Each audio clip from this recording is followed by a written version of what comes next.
मनुष्य के जीवन में इतनी घनीभूत अशांति है, इतनी पीड़ा है, इतना दुख है कि जो लोग भी विचार करते हैं उन्हें यह अनुभव होगा, जीवन की व्यर्थता का अनुभव होगा। ज्ञात होगा कि जैसे जीवन में कोई अर्थ नहीं। हम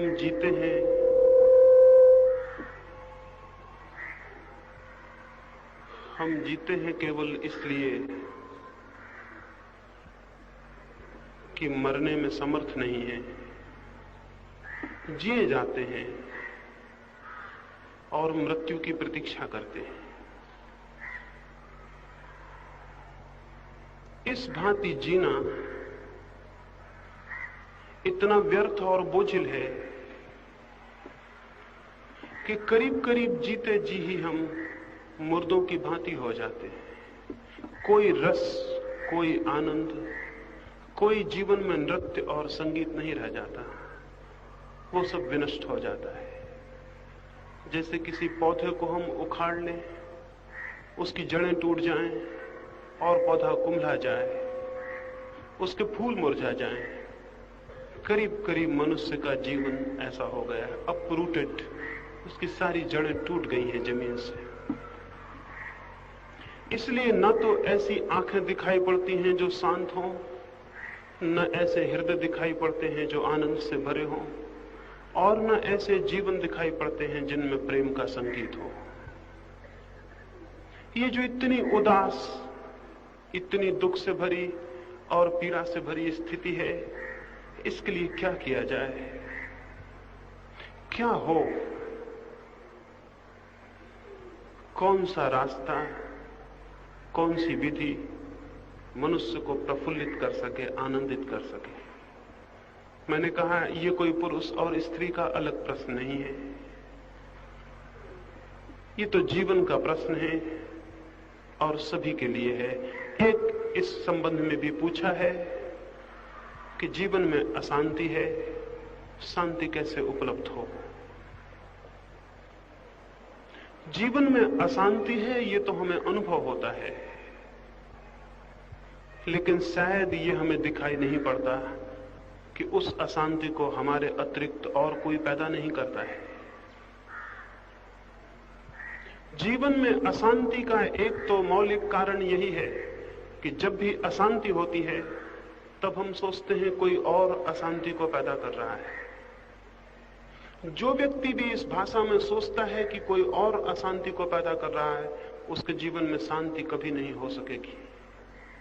एक छोटी सी कहानी कहूं, उससे मेरी बात समझ में आए और फिर आगे बढ़ा जा सके।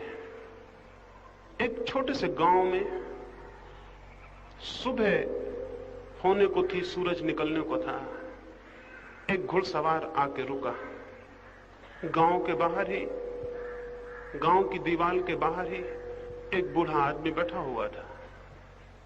उस घुड़सवार ने उस बूढ़े आदमी से पूछा, मैं इस गांव में रहने का निर्णय करके आया हूं।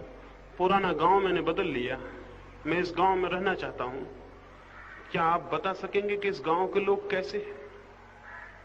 उस बूढ़े आदमी ने बड़ी समझदारी की बात पूछी। उसने कहा, इसके पहले कि मैं बताऊं कि इस गांव के लोग कैसे हैं, मैं तुमसे ये पूछना चाहूंगा कि जिस गांव को तुम छोड़ के आ रहे हो, उस गांव के लोग कैसे थे? उस आदमी ने कहा, इसे पूछने से क्या प्रयोजन? उस बूढ़े ने कहा, उसके बिना उत्तर देना असंभव है।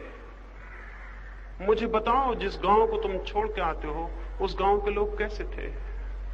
उस व्यक्ति ने कहा, उनका नाम भी, उनकी स्मृति भी मेरे हृदय को घृणा से भर देती। उस गांव के लोग बहुत दुष्ट थे, बहुत बुरे थे। उन्होंने ही मुझे इतना अशांत और पीड़ित किया कि उनके कारण मुझे उस गांव को छोड़ के आना पड़ा है। उस गांव के लोगों का नाम न लें, उनका नाम आते ही मेरे हृदय में घृणा भर आती। उस बूढ़े आदमी ने कहा, मित्र, तुम किसी और गांव में जाओ, इस गांव के लोग उस गांव से भी ज्यादा बुरे हैं। ये गांव तुम्हें ठीक नहीं हो सकेगा। मैं 70 वर्ष से इस गांव में रहता हूं, मैं लोगों को जानता हूं, वो बहुत बुरे हैं।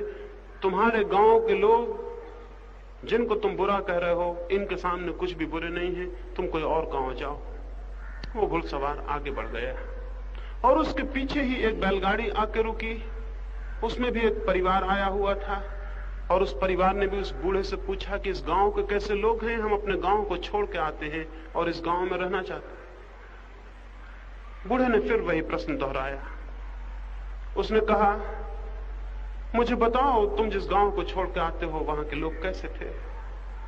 उसने कहा, उनका नाम, उनकी स्मृति मेरे हृदय को आनंद से भर देती है। उतने भले लोग पृथ्वी पर शायद ही कहीं हो। मेरा चित्त दुखी है और मेरे आंसू अभी गीले हैं, उनको छोड़ के आना पड़ा है, इससे मेरे प्राण बहुत बहुत दुखी। उस बूढ़े ने कहा, आओ हम तुम्हारा स्वागत करते हैं। इस गांव के लोगों को तुम उस गांव के लोगों से बेहतर पाओगे। 70 वर्ष का मेरा अनुभव है, इतने अच्छे आदमी और कहीं भी नहीं। ये छोटी सी कहानी आपसे कहना चाहता हूं। वही गांव था, लेकिन उन दो अलग अलग लोगों को उस बूढ़े ने अलग अलग उत्तर दिए। इस बात पर निर्भर करता है कि गांव कैसा होगा, इस बात पर निर्भर करता है कि मैं कैसा हूं। अगर मैं अशांत हूं तो ये मत सोचना कि ये जीवन में सब तरफ बुरे लोग हैं, बुरी परिस्थितियां हैं, इसलिए अशांति है। अशांति का बुनियादी कारण मनुष्य के खुद के भीतर होता है, उसके व्यक्तित्व में होता है। इसी जमीन पर, इसी तरह की परिस्थितियों में वे लोग भी हैं जो बहुत आनंदित हैं। महावीर, बुद्ध, कृष्ण और क्राइस्ट भी हमारे बीच पैदा होते हैं और उनके जीवन में अपूर्व आनंद है। यही परिस्थितियां हैं, यही पृथ्वी है, यही आकाश है, यही चांद तारे हैं, यही लोग हैं। इनके बीच ही कोई व्यक्ति परिपूर्ण आनंद को उपलब्ध होता है, शांति को उपलब्ध होता है, और हम हैं इन्हीं लोगों के बीच दुखी और पीड़ित हो जाते हैं। जरूर हमारे देखने में और हमारे होने में कुछ भेद होगा, हमारे व्यक्तित्व में, हमारे सोचने के ढंग में, हमारी जीवन विधि में कोई भूल होगी, हमारे सोचने का ढंग, हमारे जीवन जीने की पद्धति में कोई बुनियादी खामियां होंगी, अन्यथा ये कैसे हो सकता है। एक फकीर था जापान में, 1930 में वहां ये घटना घटी। आधी रात को अपने झोपड़े में कुछ पत्र लिख रहा था। किसी आदमी ने द्वार को धक्का दिया, द्वार अटका हुआ था, खुल गया। जो आदमी भीतर आया उसने शायद सोचा होगा कि फकीर सोया हुआ है, लेकिन फकीर जागा था, आधी रात थी। वो चोर था जो आया था, वो घबरा गया। उसने जल्दी से अपना छुरा बाहर निकाल लिया। उस फकीर ने कहा कि मित्र, छुरे को बंद ही रखो, यहां कोई बुरे लोग नहीं रहते हैं कि छुरा निकालने की जरूरत पड़े। छुरे को बंद ही रखो और आओ। कैसे इतनी रात को आना हुआ? वो चोर बहुत घबरा गया। उसने कहा, आप पूछते ही हैं तो मैं कह दूं, मैं तो चोर हूं और चोरी करने के विचार से आया हूं। उस फकीर की आंखों में आंसू आ गए। उस चोर ने पूछा, क्या हुआ, आप रोते क्यों हैं?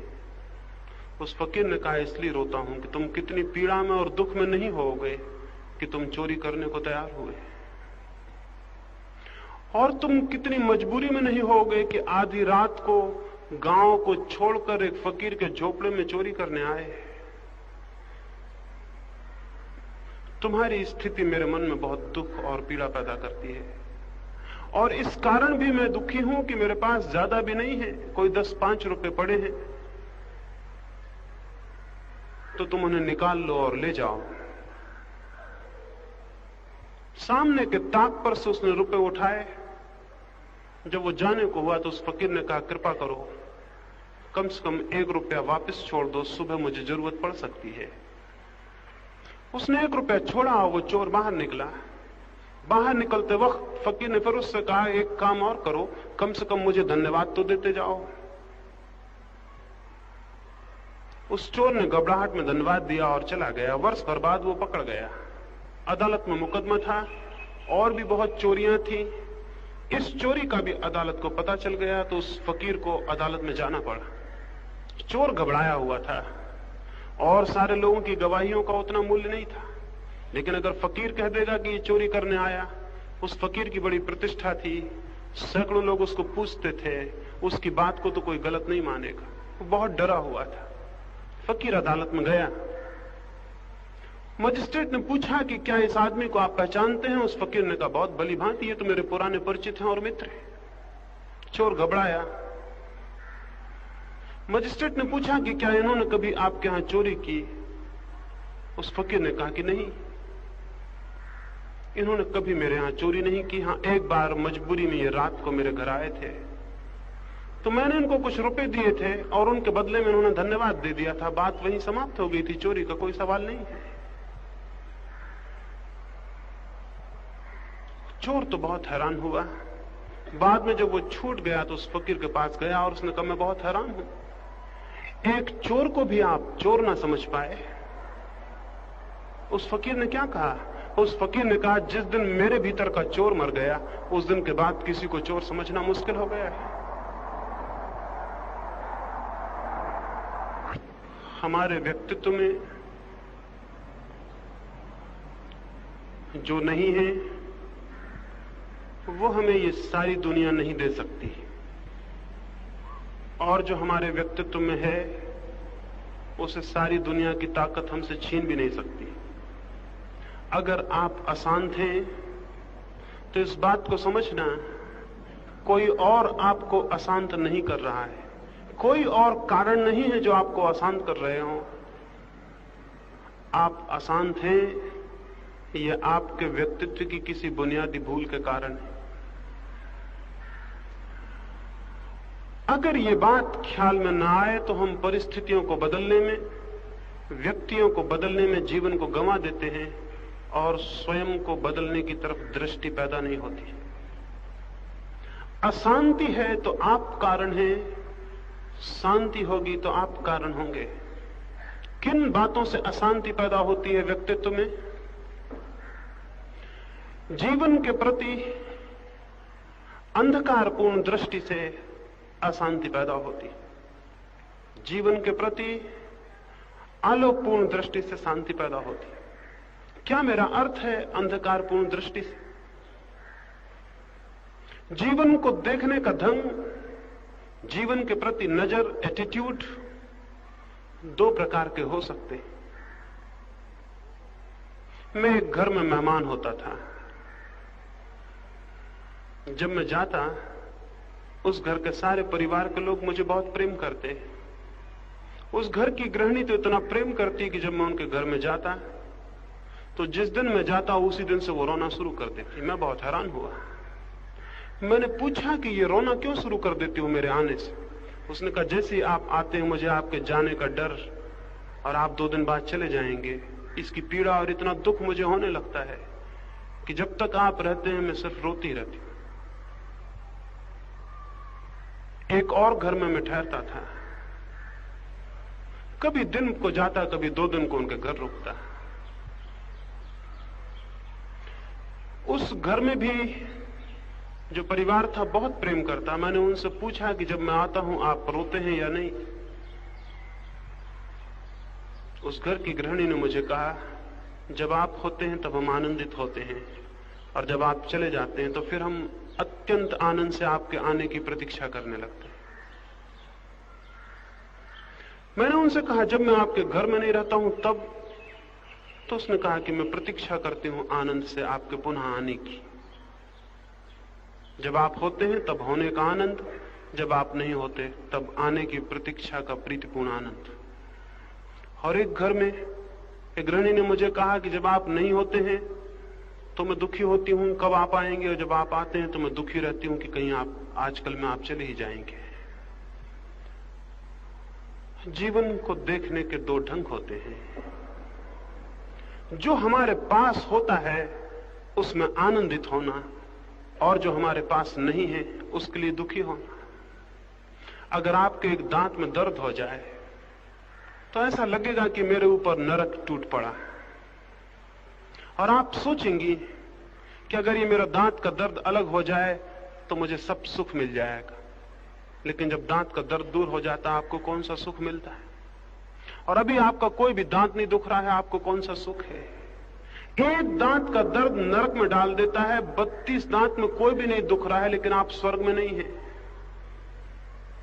जो नहीं है, जिसका अभाव है, उससे तो हम दुखी और पीड़ित होते हैं, लेकिन जो है, जो उपलब्ध है, उससे हम आनंदित नहीं होते। तब तो जीवन एक दुख की लंबी कथा हो जाएगी। एक घर में मैं अभी कोई वर्ष हुआ गया, छोटा मकान था। वे बहुत दुखी थे और मुझसे कहे मकान बहुत छोटा है, अगली बार जब आप आएंगे तो हम बड़े मकान में चले गए होंगे। छोटे मकान से वे दुखी थे। मैंने कहा कि मैं जरूर अगली बार आऊंगा। अगली बार मैं गया, वे बड़े मकान में पहुंच गए थे, लेकिन मुझे कोई सुखी नहीं दिखाई पड़े। मैंने उनसे पूछा कि बड़े मकान में आ गए हो लेकिन सुखी नहीं मालूम पड़ते। उन्होंने कहा मकान तो जरूर बड़ा है, पहले मकान से बड़ा है, लेकिन फिर भी एक फ्लैट है और हम तो एक बंगले का विचार करते हैं। 5 साल के भीतर नया बंगला बना लेंगे, अलग दूर झाड़ियों के बीच में। मैंने उनसे कहा अगर मैं बचा और 5 साल के बाद भी आना संभव हुआ तो मैं आऊंगा। मैं ये देखने आऊंगा कि उस बंगले में भी आनंद मिलता है या नहीं। इतना मैंने उनसे कहा कि उस बंगले में भी आनंद नहीं मिलेगा, क्योंकि जिस व्यक्ति को जो उपलब्ध है, अगर वो उसमें आनंद खोजने में असमर्थ है, तो उसे जो भी उपलब्ध हो जाएगा उसमें भी वो आनंद खोजने में असमर्थ होगा। आनंद तो हमारी खोज पर निर्भर करता है। जो है, अगर हम उसमें आनंद खोजने में समर्थ हो जाएं, तो जो भी हमारे पास होगा हम उसमें भी आनंद खोजने में समर्थ होंगे। और अगर हमारे जीवन की दृष्टि जो भी है उसमें दुख खोजती हो, तो फिर जो भी हमारे पास होगा हम उसमें दुख खोजते चले जाएंगे। ऐसे जीवन दुख की एक कथा हो जाती है और प्राणों में अशांति गिर जाती है। अशांत होने का अर्थ है हमने जीवन के अंधकारपूर्ण पहलू को पकड़ना सीखा है। हमने जीवन के प्रकाशपूर्ण पहलू को पकड़ना और पहचानना नहीं सीखा। एक और छोटी कहानी कहूं, इस ख्याल से कि आप में से बहुत लोग नए होंगे, उनको मेरी बात ठीक से समझ में आ जाए। 2 साधु एक दिन सांझ को अपने झोपड़े पर वापस लौटे। वर्षा के दिन आने को थे, आकाश में बादल गिर गए थे, जोर के तूफान उठे हुए थे, हवाएं जोर से बह रही थीं और बादलों के आगमन की प्रतीक्षा थी। वर्षा के दिन आने को थे। वे दोनों सांझ को अपने झोपड़े पर लौटे, गांव के बाहर नदी के पास। पहला साधु जैसे ही अपने झोपड़े को देखा हैरान हो गया। हवाओं ने आधे झोपड़े को उड़ा दिया था, आधे झोपड़े का छप्पर टूटा हुआ गिरा हुआ था, दूर पड़ा था। गरीब का झोपड़ा था, कोई बड़ी ताकत का झोपड़ा नहीं था, लकड़ी बांस से बना हुआ था, आधा झोपड़ा उड़ गया था। वो फकीर बोला, इन्हीं बातों से तो परमात्मा पर शक आ जाता है। इतना बड़ा गांव है, इतने बड़े मकान हैं, उनमें से तो किसी का मकान नहीं टूटा है। इस गरीब साधुओं के मकान को भगवान ने तोड़ दिया। इसी से शक पैदा हो जाता है कि भगवान है भी या नहीं। पापियों के बड़े मकान खड़े हो जाते हैं और हम जो निरंतर प्रार्थना में समय बिता रहे हैं, उनका आधा झोपड़ा खराब हो गया। अब वर्षा में क्या होगा? वो ये कह ही रहा था, अपने मन में सोच ही रहा था कि पीछे से दूसरा फकीर भी उसके साथ ही रहता था, वो भी आया। उसके आते उसने कहा कि देखते हो, हमारी सारी प्रार्थनाओं का फल, हमारे सारे उपवास, हमारी सारी पूजा ये फल लाई कि वर्षा सिर पर खड़ी है, झोपड़े का छप्पर उड़ गया। अब क्या होगा? इस वर्षा में कैसे दिन व्यतीत होंगे? लेकिन वो दूसरा फकीर झोपड़े को देखते जैसे किसी आनंद से भर गया और नाचने लगा, जैसे पागल हो गया हो। और उसने एक गीत गाया और उसने कहा कि परमात्मा तेरा धन्यवाद है। आंधियों का क्या भरोसा, पूरे झोपड़े को भी उड़ा के ले जा सकती थी, जरूर तूने ही बाधा दी होगी और आधे झोपड़े को बचाया। आंधियों का क्या भरोसा? आंधियां क्या देखती हैं कि किसका झोपड़ा है? गरीब फकीरों का। पूरा ही उड़ा ले जाती। जरूर तूने ही बाधा दी होगी, जरूर तूने ही रोका होगा, तब तो आधा रुक गया, और आधा तो काफी है, आधा तो बहुत है। वो झोपड़े के भीतर गया और रात उसने एक गीत लिखा, और उस गीत में उसने लिखा कि हमें तो पता ही नहीं था कि आधे छप्पड़ में इतना आनंद हो सकता, नहीं तो हम खुद ही पहले आधा अलग कर देते। आज रात को सोए, आधे में सोए भी रहे, और जब भी आंख खुली तो आधे खुले हुए छप्पड़ से आकाश में चमकते हुए तारे और चांद को भी देखते रहे। अब वर्षा आएगी, आधे में सोएंगे भी, आधे में वर्षा का गीत भी होता रहेगा, वर्षा की बूंदें भी टपकती रहेंगी। हमें पता होता, काश तो हम खुद ही आधा अलग कर देते। भगवान तूने वक्त पर ठीक किया। उस रात वे दोनों उस झोपड़े में सोए। पहला फकीर बहुत दुखी सोया, बहुत परेशान सोया, रात नींद नहीं ले सका, क्योंकि शिकायत उसके मन में आ गई थी, और जो हुआ था उससे वो दुखी हो गया था। वो रात भर अशांत था। दूसरा फकीर बहुत गहरी नींद में सोया, उसके मन में परमात्मा के लिए धन्यवाद था, ग्रेटिट्यूड था, कृतज्ञता थी, उसने बचाया था। वो सुबह आनंदित उठा। घटना एक ही थी, देखने वाले आदमी दो थे, परिस्थिति एक ही थी, देखने की दृष्टियां दो थी। कौन सी दृष्टि आपकी है, इस पर विचार करना है। अगर पहले वाली साधु की दृष्टि है तो चित्त अशांत होगा, अगर दूसरे वाले साधु की दृष्टि है तो जीवन में बहुत आनंद है, बहुत बहुत आनंद है, जीवन में बहुत कृतज्ञ होने जैसा है। इस संबंध में इतना ही आपसे कहना चाहता हूं कि ये विचार करना कि आपकी दृष्टि कौन सी है। अगर पहले वाले साधु की दृष्टि हो तो इस जीवन में आपको नरक के सिवाय और कुछ भी उपलब्ध नहीं हो सकता, और उसका दोष जीवन को मत देना कि जीवन बुरा था। स्मरण रखना कि उसकी सारी की सारी बात जीवन के बुरे होने की ना थी, वो दृष्टि के गलत होने की थी। और अगर आपकी दृष्टि दूसरे साधु की हो तो इस जीवन में बहुत है, इस जीवन के पत्ते पत्ते में संगीत है, और कण कण में एक अद्भुत रहस्य है। लेकिन अगर दृष्टि हो तो वो दिखाई पड़ना शुरू होता है। छोटे छोटे प्रेम में बहुत प्रार्थनाएं हैं, छोटे छोटे जीवन के संबंधों में बहुत आनंद है, लेकिन केवल उनको दिखाई पड़ेगा जो देखने में समर्थ होते हैं, उनको नहीं जो आंख बंद किए बैठे रहते हैं। इस प्रश्न के उत्तर में जो पूछा है, अशांत हैं, शांत कैसे हों, ये मैं कहना चाहता हूं।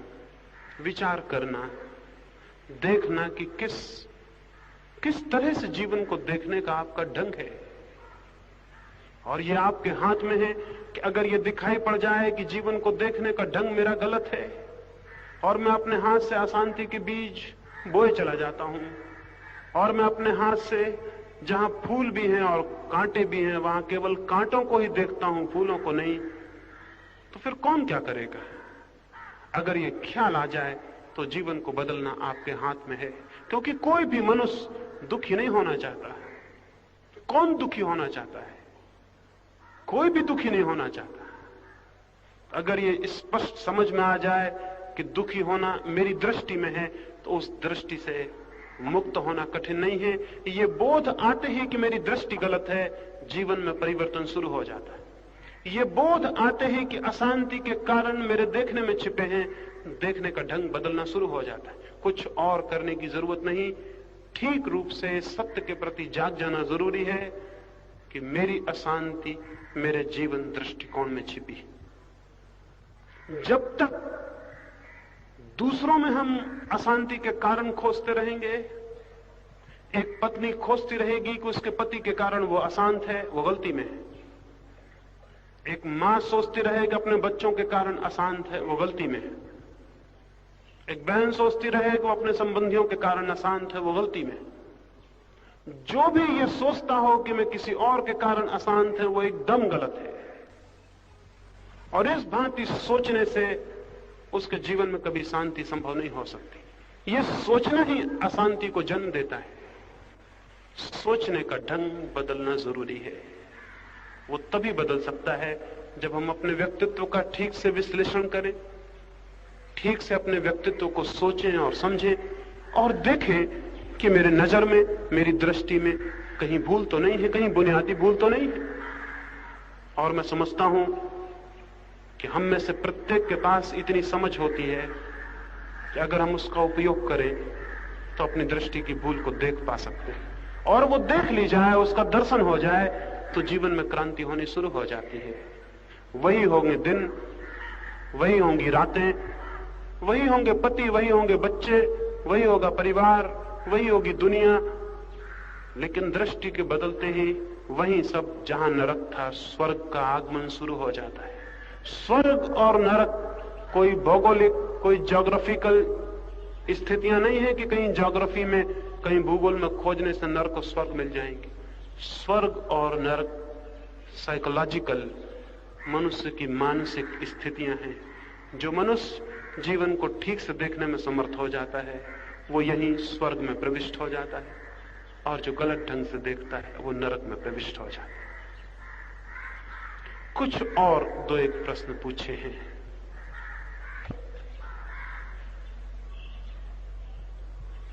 बच्चों को अंतर्मुखी कैसे बनाया जाए?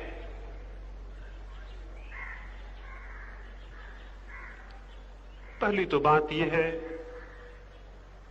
कि बच्चों को कैसा बनाया जाए, इसकी बजाय हमेशा ये सोचना चाहिए खुद को कैसा बनाया जाए। हमेशा हम ये सोचते हैं कि दूसरों को कैसा बनाया जाए, और मैं ये भी आपसे कहूं कि वही व्यक्ति ये पूछता है कि दूसरों को कैसे बनाया जाए जो खुद ठीक से बनने में असमर्थ रहा है। अगर उसके खुद के व्यक्तित्व का ठीक ठीक निर्माण हुआ हो, तो जीवन के जिन सूत्रों से उसने खुद को निर्मित किया है, खुद के जीवन में शांति को, स्वयं को पाने की दिशा खोजी है, खुद के जीवन में संगीत पाया है, उन्हीं सूत्रों से, उन्हीं सूत्रों के आधार पर वो दूसरों के निर्माण के लिए भी अनायास अवसर बन जाता है। लेकिन हम पूछते हैं कि बच्चों को कैसे बनाया जाए। इसके पीछे पहली तो बात ये समझ लें कि आपकी बनावट कमजोर होगी, ठीक ना होगी, और ये भी समझ लें कि किसी दूसरे को बनाना डायरेक्टली, सीधे सीधे असंभव है। हम जो भी कर पाते हैं दूसरों के लिए वो बहुत इनडायरेक्ट, बहुत परोक्ष, बहुत पीछे के रास्ते से होता है, सामने के रास्ते से नहीं। कोई मां अपने बच्चों को बनाना चाहे, किसी खास ढंग का अंतर्मुखी बनाना चाहे, सत्यवादी बनाना चाहे, चरित्रवान बनाना चाहे, परमात्मा की दिशा में ले जाना चाहे, तो इस भूल में कभी ना पड़े कि वो सीधे सीधे बच्चे को परमात्मा की दिशा में ले जा सकती। क्योंकि जब भी हम किसी व्यक्ति को किसी दिशा में ले जाने लगते हैं, उसका अहंकार, उस व्यक्ति का अहंकार, चाहे वो छोटा बच्चा ही क्यों ना हो, हमारे विरोध में खड़ा हो जाता। क्योंकि दुनिया में कोई भी घसीटा जाना पसंद नहीं करता, छोटा बच्चा भी नहीं करता। जब हम उसे ले जाने लगते हैं कहीं और कुछ बनाने लगते हैं, तब उसके भीतर उसकी अहंता, उसका अहंकार, उसका अभिमान हमारे विरोध में खड़ा हो जाता है। वो सख्ती से इस बात का विरोध करने लगता है, क्योंकि ये बात उसे आक्रामक, एग्रेसिव मालूम पड़ती है। इसमें आक्रमण है, और इस आक्रमण का वो विरोध करने लगता है। छोटा बच्चा है, जैसे उससे बनता है वो विरोध करता है। जिस जिस बात के लिए इंकार किया जाता है वही वही करने को उत्सुक होता है। जिस जिस बात से निषेध किया जाता है वही वही जाता है। जिन जिन रास्तों पर रुकावट डाली जाती है वही रास्ते उसके लिए आकर्षक हो जाते हैं। फ्रायड एक बड़ा मनोवैज्ञानिक हुआ, अपनी पत्नी और अपने बच्चे के साथ एक दिन बगीचे में घूमने गया। जब सांझ को वापस लौटने लगा, अंधेरा गिर गया, तो देखा दोनों ने कि बच्चा कहीं नदारत है। फ्रायड की पत्नी घबराई, उसने कहा कि बच्चा तो साथ नहीं है, कहां गया? बड़ा बगीचा था, मीलों लंबा, अब रात को उसे कहां खोजेंगे? फ्रायड ने क्या कहा? उसने कहा, तुमने उसे कहीं जाने को वर्जित तो नहीं किया था, कहीं जाने को मना तो नहीं किया था? उसकी स्त्री ने कहा, हाँ मैंने मना किया था, फवारे पर मत जाना। तो उसने कहा, सबसे पहले फवारे पर चल के देख लें, 100 में 99 मौके तो ये हैं कि वो वहीं मिल जाए, एक ही मौका है कि कहीं और हो। उसकी पत्नी चुप रही, जाके देखा वो फवारे पर पैर लटकाए हुए बैठा हुआ था। उसकी पत्नी ने पूछा कि ये आपने कैसे जाना? उसने कही तो सीधा गणित है। माँ बाप जिन बातों की तरफ जाने से रोकते हैं वे बातें आकर्षक हो जाती हैं। बच्चा उन बातों को जानने के लिए उत्सुकता से भर जाता है कि जाने। जिन बातों की तरफ माँ बाप ले जाना चाहते हैं बच्चे की उत्सुकता समाप्त हो जाती है, उसका अहंकार जग जाता है, वो रुकावट डालता है, वो जाना नहीं चाहता। आप ये बात जान के हैरान होंगी कि इस तथ्य ने आज तक मनुष्य के समाज को जितना नुकसान पहुंचाया है किसी और ने नहीं। क्योंकि माँ बाप अच्छी बातों की तरफ ले जाना चाहते हैं, बच्चे का अहंकार अच्छी बातों के विरोध में हो जाता है। माँ बाप बुरी बातों से रोकते हैं, बच्चे की जिज्ञासा बुरी बातों की तरफ बढ़ जाती। माँ बाप इस भांति अपने ही हाथों अपने बच्चों के शत्रु सिद्ध होते हैं। इसलिए शायद कभी आपको यह ख्याल ना आया हो कि बहुत अच्छे घरों में बहुत अच्छे बच्चे पैदा नहीं होते, कभी नहीं होते। बहुत बड़े बड़े लोगों के बच्चे तो बहुत निकम्मे साबित होते। गांधी जैसे बड़े व्यक्ति का एक लड़का शराब पिया, मांस खाया, धर्म परिवर्तित किया, आश्चर्यजनक है। क्या हुआ ये? गांधी ने बहुत कोशिश की उसको अच्छा बनाने की, वो कोशिश दुश्मन बन गई। तो एक बात तो ये समझ लें कि जिसको भी परिवर्तित करने का ख्याल उठे पहले तो स्वयं का जीवन उस दिशा में परिवर्तित हो जाना चाहिए। तो आपके जीवन की छाया, आपके जीवन का प्रभाव बहुत अनजान रूप से बच्चे को प्रभावित करता है। आपकी बातें नहीं, आपके उपदेश नहीं, आपके जीवन की छाया बच्चे को परोक्ष रूप से प्रभावित करती है और उसके जीवन में परिवर्तन की बुनियाद बन जाती। और दूसरी बात, बच्चे को कभी भी दबाव डालकर आग्रह करके किसी अच्छी दिशा में ले जाने की कोशिश मत करना। वही बात अच्छी दिशा में जाने के लिए सबसे बड़ी दीवार हो जाएगी। और हो भी सकता है जब तक वो छोटा रहे आपकी बात मान ले, क्योंकि कमजोर है और आप ताकतवर हैं, आप डरा सकते हैं, धमका सकते हैं, आप हिंसा कर सकते हैं उसके साथ। और ये मत सोचना कभी कि माँ बाप अपने बच्चों के साथ कैसे हिंसा करेंगे। माँ बाप ने इतनी हिंसा की है बच्चों के साथ जिसका कोई हिसाब नहीं है, दिखाई नहीं पड़ती। जब भी हम किसी को दबाते हैं तब हम हिंसा करते हैं। बच्चे के अहंकार को चोट लगती है लेकिन वो कमजोर है, सहता है। आज नहीं कल जब वो बड़ा हो जाएगा और ताकत उसके हाथ में आएगी तब तक आप बूढ़े हो जाएंगे, तब आप कमजोर हो जाएंगे, तब वो बदला लेगा। बूढ़े माँ बाप के साथ बच्चों का जो दुर्व्यवहार है उसका कारण माँ बाप ही है। बचपन में उन्होंने बच्चों के साथ जो किया है बुढ़ापे में बच्चे उनके साथ करेंगे। इसलिए भूल के भी दबाव मत डालना, भूल के भी जबरदस्ती मत करना, भूल के भी हिंसा मत करना। बहुत प्रेम से, अपने जीवन के परिवर्तन से, बहुत शांति से, बहुत सरलता से बच्चों को सुझाना, आदेश मत देना। ये मत कहना कि ऐसा करो, क्योंकि जब भी कोई ऐसा कहता है ऐसा करो तभी भीतर ये ध्वनि पैदा होती है सुनने वाले की कि नहीं करेंगे।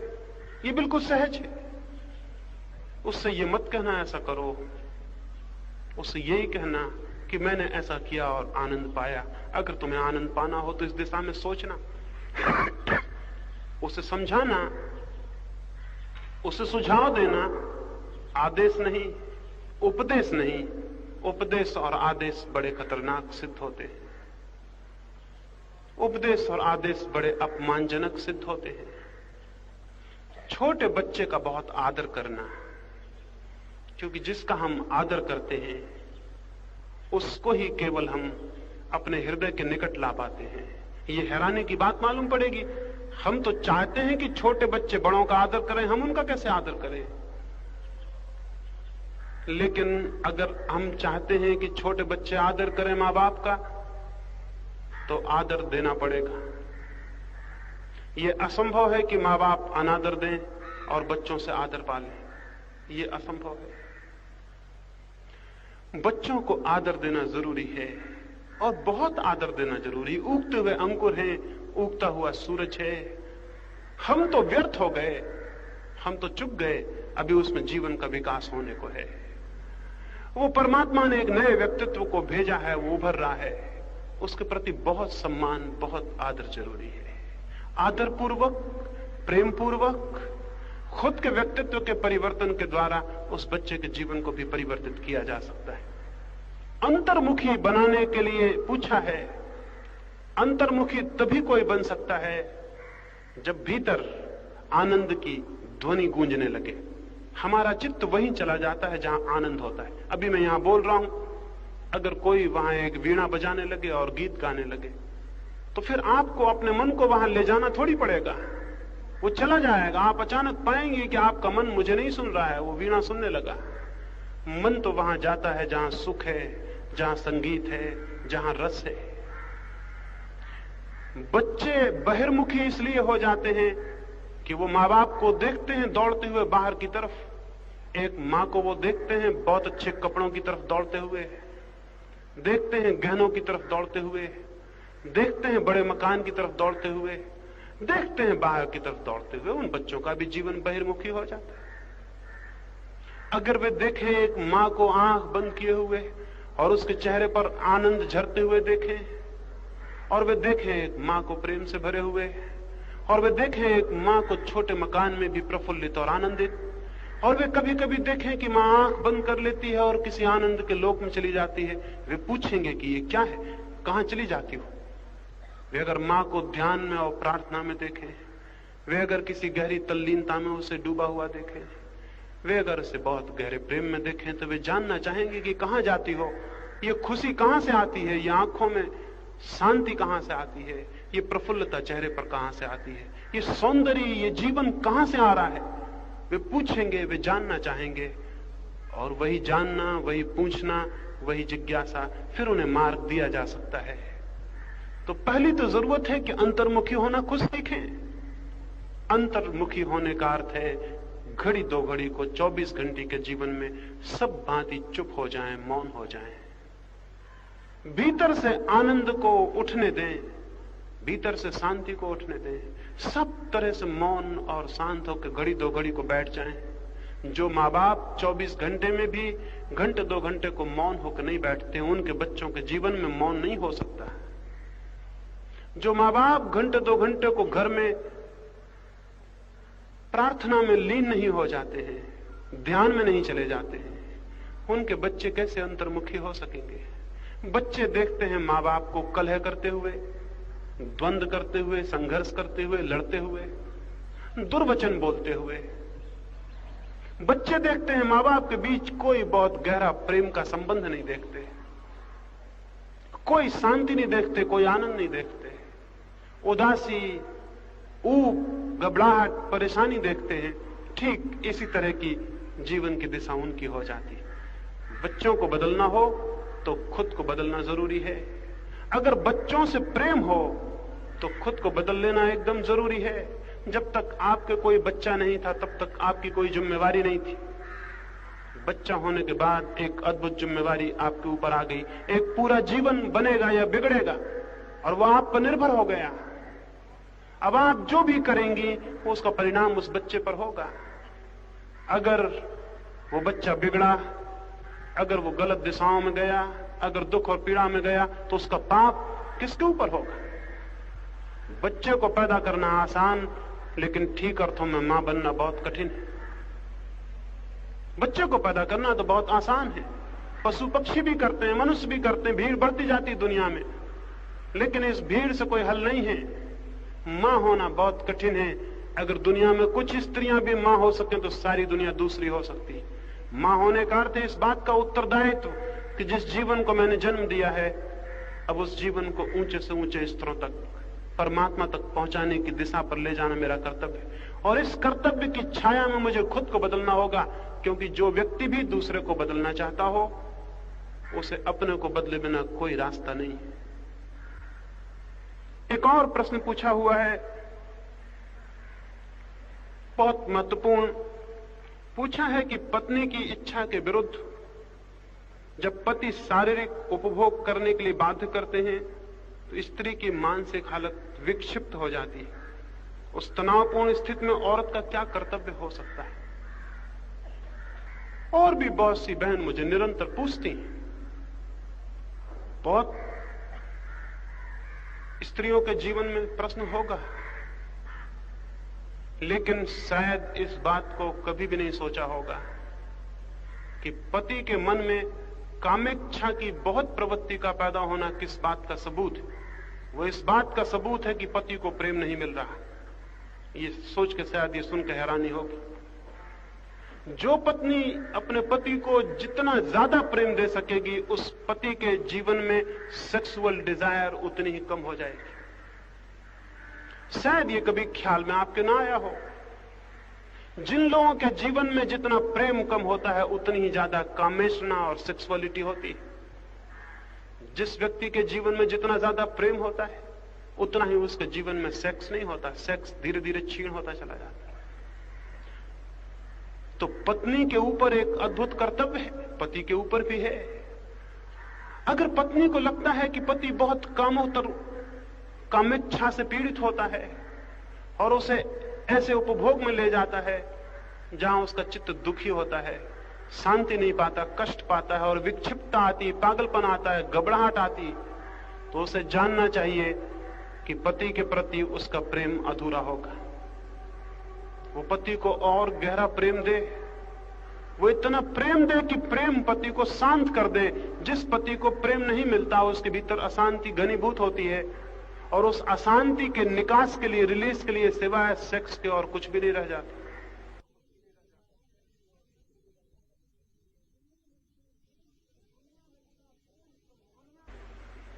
दुनिया में जितना प्रेम कम होता जा रहा है, उतनी सेक्सुअलिटी बढ़ती जा रही है, उतनी कामोत्तेजना बढ़ती जा रही है।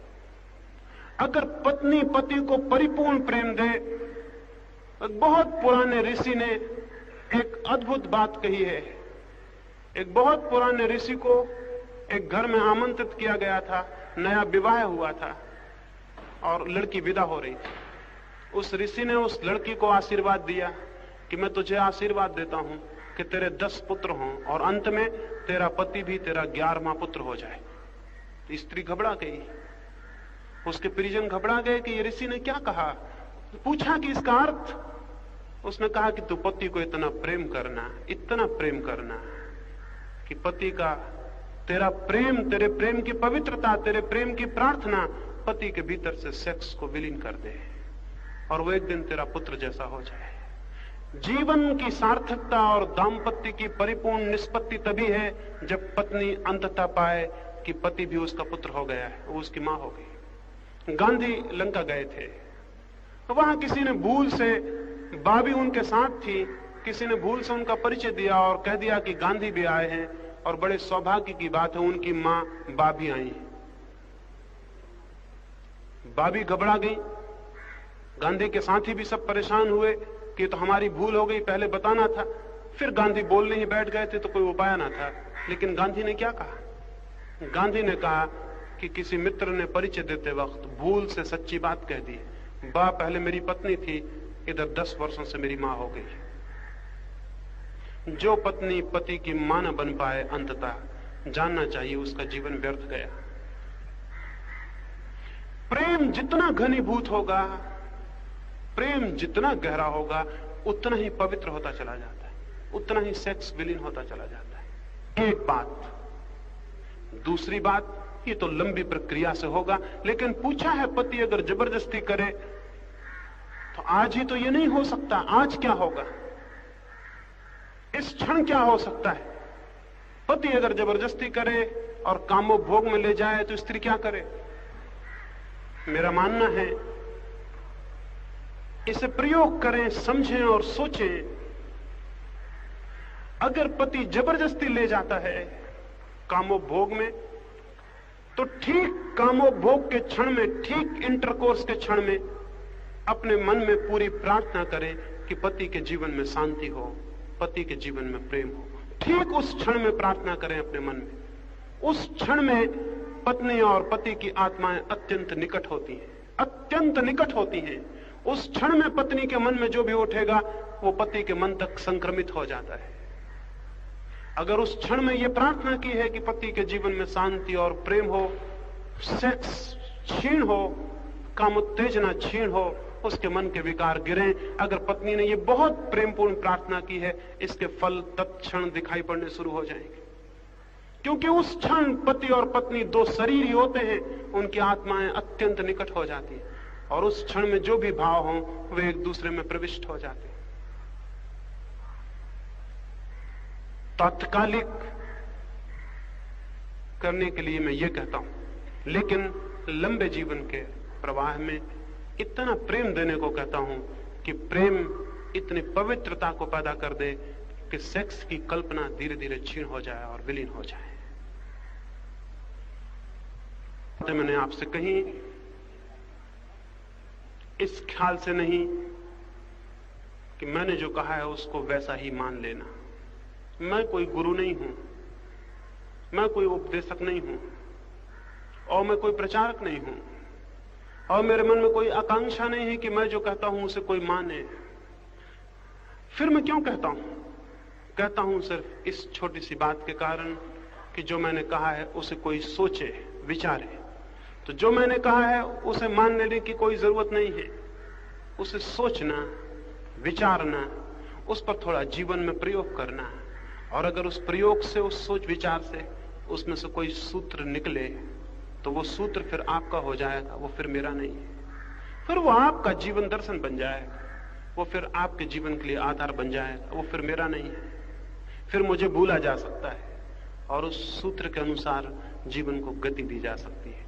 मैंने कुछ कहा है इस ख्याल से कि वो आपके भीतर विचार के लिए प्रेरणा बनेगा, विश्वास नहीं बनेगा आपका, विचार के लिए प्रेरणा बनेगा।